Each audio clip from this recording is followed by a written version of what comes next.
Let me start by saying something very clearly. If you are learning a language and you feel slow, stuck, inconsistent, frustrated, or even like everyone else is better at it than you, then I want you to hear this. You are not bad at languages. You are not lazy, and you're also not just not good at languages. What's actually happening here is much simpler, and it's also much more fixable. You are making mistakes that almost every language learner makes. Mistakes that schools accidentally teach, apps quietly reinforce them, and YouTube advice often ignores. Now, I speak 3 foreign languages, and I have made all of these mistakes learning those languages. I also teach English as a foreign language, and my students have also all made these mistakes. Even very intelligent, motivated people make these mistakes. And the worst part about it is that most of them don't feel like mistakes. They actually feel like effort, and you're working hard to do them. So today I want to walk you through 20 mistakes that language learners make that quietly keep you stuck for years, and finally help you understand why progress has felt so hard even when you've been trying. This is not a study harder video, and this is also not motivation, and it's not just language hype. This is about clarity. Take your time with this, let it play, and pause when you need to.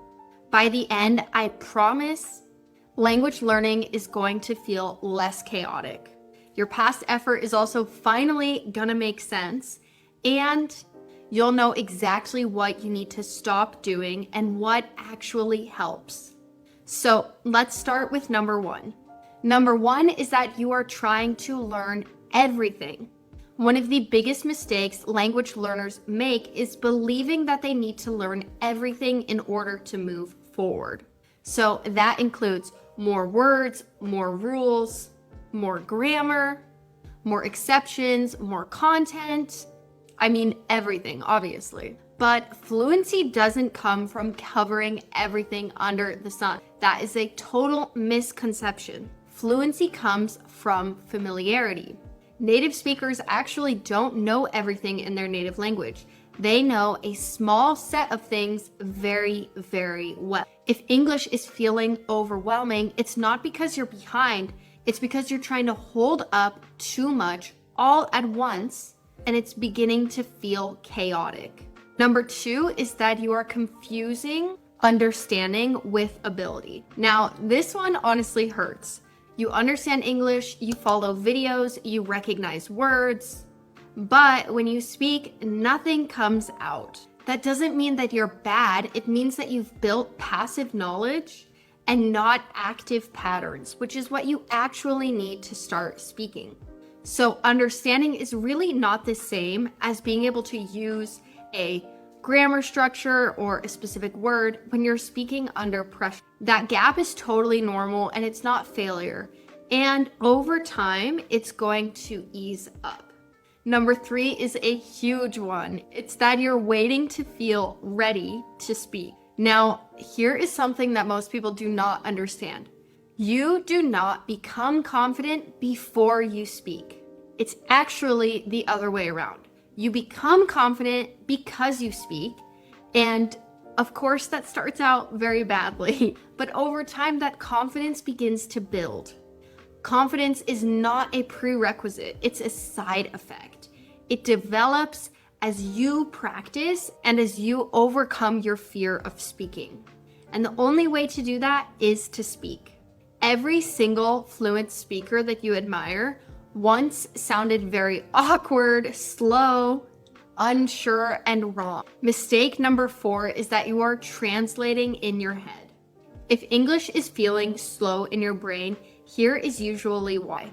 Translation feels safe, but it blocks fluency. Fluency comes when English phrases start to live in your head as complete sets, not as words that you are puzzling together every time you speak. Number 5 is that you are learning words in isolation. Words do not live alone. This is very similar to the last one. Native speakers never think to themselves, "Oh, I know this word." They think to themselves, "Oh, I know how this word behaves."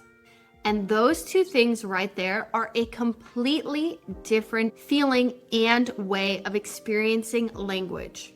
If you are only learning definitions, your brain actually has nothing to grab onto when you are speaking in real conversations. Words need to be tied to something. Mistake number 6 is that you are over focusing on grammar accuracy. Grammar is important, but fluency actually grows from movement, not some sort of perfect grammar. That's not going to equal fluency. And when you put all of your stress into grammar, it holds you back in every other part of the language. Most native speakers speak with fragments, shortcuts, and unfinished sentences. Now, I know that's hard for a language learner to hear, but it's the truth. We do not speak in complex grammar constructions day to day. I always like to think about how kids learn their native language. They are not sitting down with their parents or teachers every day, studying grammar charts and reading definitions for words. No, it's completely different. They are taking in so much input here and there and experiencing, whether that be reading books or being out in the real world. And then one day they start talking. Words start coming out, more words start coming out. They have bad grammar, and then their grammar gets better, and they have more words. It's a gradual flow. It's not just you take everything in and then you spit it out perfectly. So try to remember that as you are studying a language. Fluency comes after you just start to flow, not before that. Now, number 7 is that people often copy study methods that don't actually match their life. Now, I always like to say the best routine for learning a language is the one you stick with. Language learning relies on repetition, not on some magical, perfect routine. And if your routine only works on perfect days, it won't work and your consistency is going to fail. This always happens. So remember, the best routine is the one you can stick with.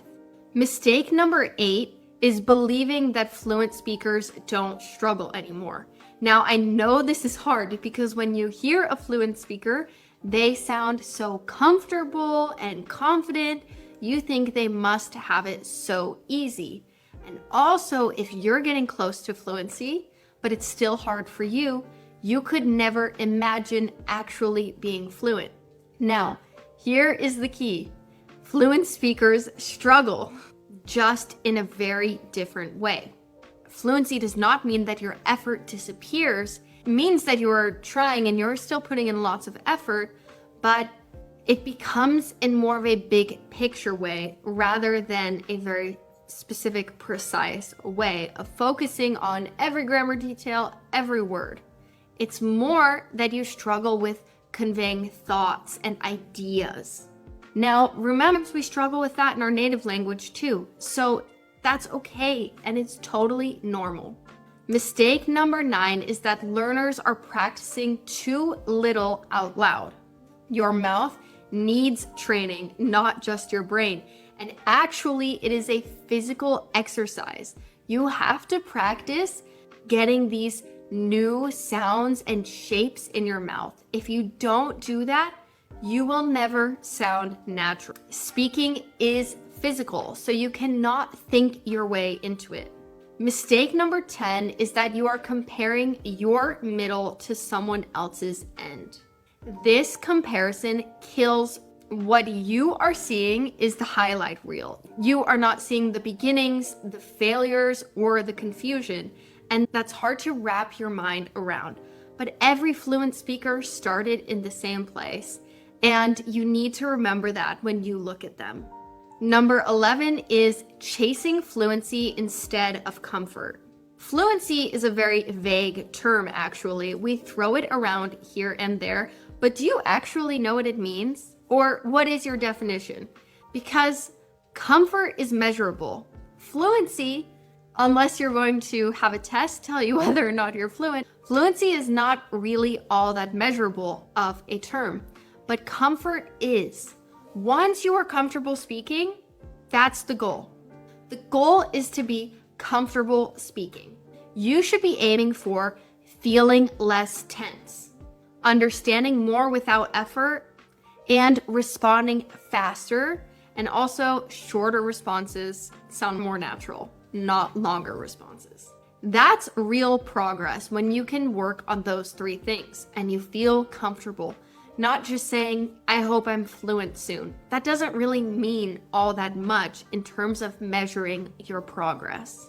Number 12 is a huge one. This is using too many resources at once. 5 apps, 10 channels, 3 textbooks, 5 TV shows. I mean, the list goes on and on. Nowadays, we have so much media and content. It's being thrown at you in every direction.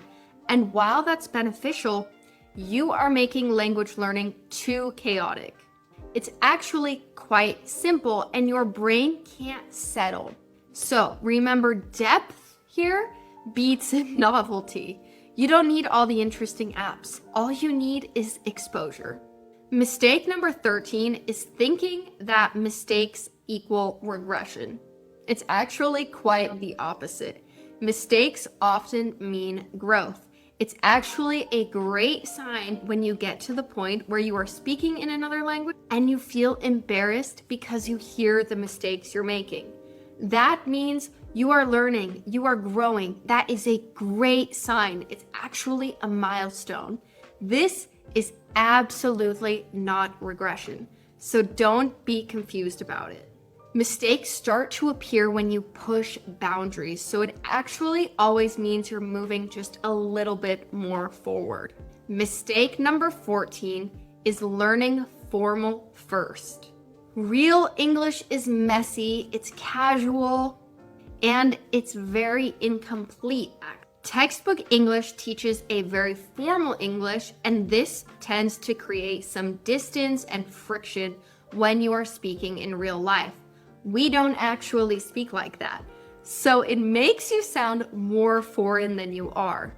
Number 15 is not recycling language. If you don't reuse something, you lose it. Repetition is actually the quickest way to fluency. Remember, we're aiming for comfort.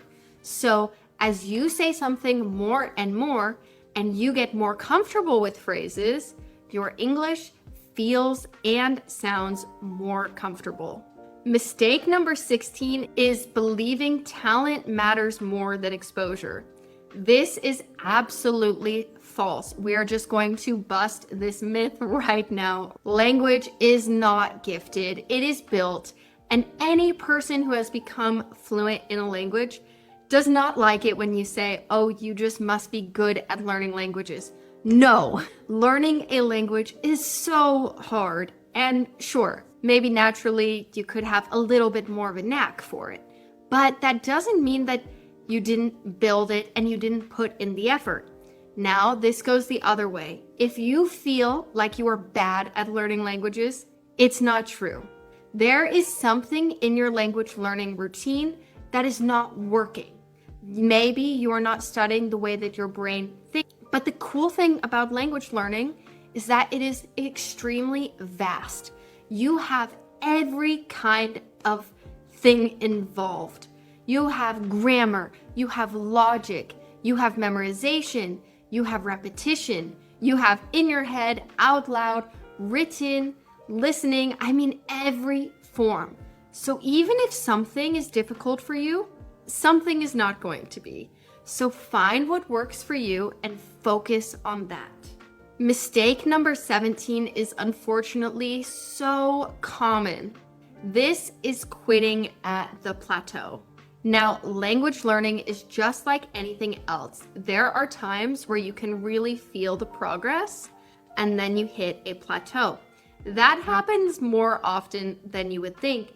and it can be really hard to stay motivated, positive during that plateau, but you just have to. That's the name of the game. Plateaus are actually invisible progress. There is lots happening during that time.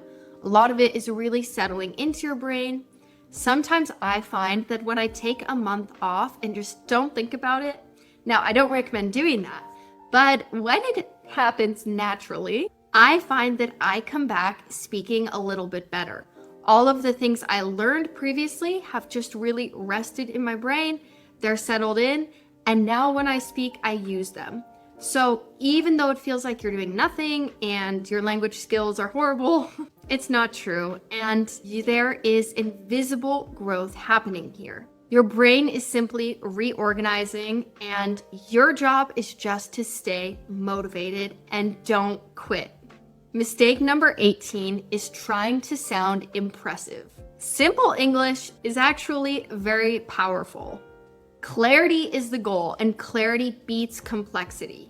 Usually when you're trying to sound impressive, you actually just end up sounding more unnatural, and you start to use words that no natives ever use.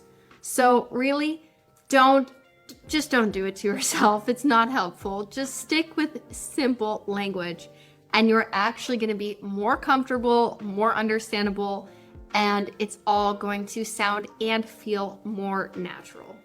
Mistake number 19 is not training pronunciation early. Pronunciation affects confidence, listening, and speed. Now, many people tend to think that pronunciation is a sort of cosmetic thing, but this is not true. It is foundational in your language skills. Now, if you like routine and structure, I have built a 7-day pronunciation workout that aims to improve your pronunciation in just 1 week. Now, any language learning level can do this, and your pronunciation will drastically improve. There's a link below if you want to check it out. And mistake number 20 is thinking you are behind. Now, you just need to remember you are not behind. There is actually no such thing as being behind when you are learning a language. It is a huge accomplishment. So just don't let yourself get caught in that thinking. It's not helpful. You are learning. You are moving forward. You are not behind. And learning is not linear. It is full of spikes and plateaus and ups and downs, and that's totally normal and okay. As long as you are staying on the journey, you are doing a good job. Now, if this video felt like someone finally explained something you've been experiencing, that's not an accident. You're not broken, you're not bad at languages, you're just missing the right frame. Now, just a reminder, if pronunciation is one of the things holding you back, especially your confidence, I created a 7-day English pronunciation workout that you can do in short daily sessions. This is built for every single level, so whether you're a beginner or an advanced speaker, it will improve your pronunciation by the end of the week. No pressure, no perfection, just clarity and repetition. The link is below. If this video helped you breathe a little easier about learning English, then you are exactly where you should be. Now, if you like this video, please like and subscribe. It really helps my channel. I post weekly videos to help you sound more natural and confident while speaking English. I'll catch you in the next video. Bye!